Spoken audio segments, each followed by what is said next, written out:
এটা কথা মই বুজি নাপাওঁ, আমাৰ এই মানৱ জাতিটো এনেকুৱা কিয় বাৰু? কিয় অহংকাৰ কৰি ভাল পায়? অহংকাৰ কৰে কিয়? এনেকুৱা বহুত আছে, কিছুমানে নিজৰ চেহেৰাটোক লৈ পেলাই অহংকাৰ কৰে, কিছুমানে ধন সম্পত্তি লৈ পেলাই অহংকাৰ কৰে।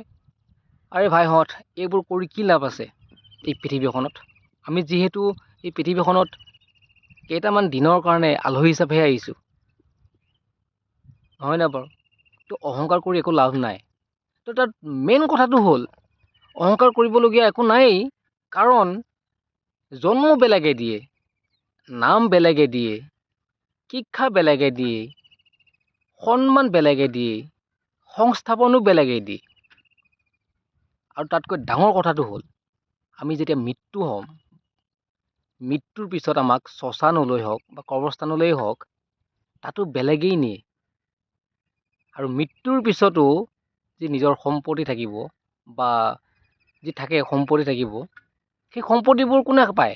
বেলেগেই পায়। গতিকে তাত অহংকাৰ কৰি কিবা লাভ আছে জানো? ভাইহঁত, এটা অনুৰোধ, এতিয়াৰ পৰা আৰু অহংকাৰ কৰিবলৈ এৰি দে।